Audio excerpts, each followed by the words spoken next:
जब युद्ध केवल हथियारों से नहीं बल्कि चेतना, प्रकृति और काल से लड़ा जाता था, तब प्रकट हुए थे ये दिव्य अस्त्र।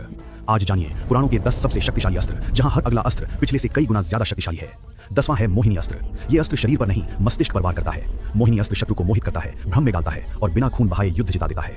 लेकिन ये सिर्फ मन को जीतता है, अगला अस्त्र जीवन को जकड़ लेता है। 9वां है नागास्त्र। जहां नागास्त्र गिरता है वहां मृत्यु फुटकारती है। विशाल विषैले नाग शत्रु को बांध लेते हैं, जहर से शरीर और साहस दोनों तोड़ देते हैं। पर नागों से भी आगे बढ़कर प्रकृति स्वयं युद्ध में उतर आती है। 8वां है वरुणास्त्र। जब आकाश समुद्र बन जाए वही वरुणास्त्र है।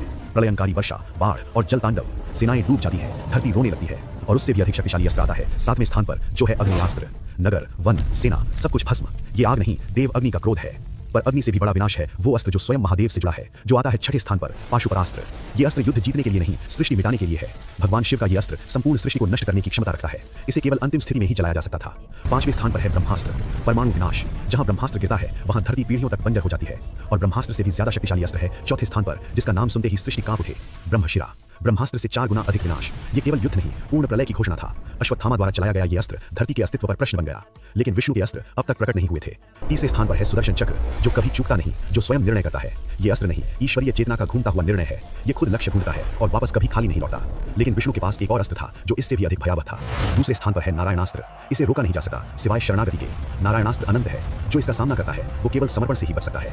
लेकिन फिर भी एक अस्त्र ऐसा था जो काल पर भी भारी था। पहले स्थान पर है स्वयं महादेव का त्रिशूल, सर्वोच्च शक्ति, भूत, वर्तमान और भविष्य तीनों का नियंत्रण। त्रिशूल अमर को भी समाप्त कर सकता है। ये अस्त्र नहीं, काल का आदेश है।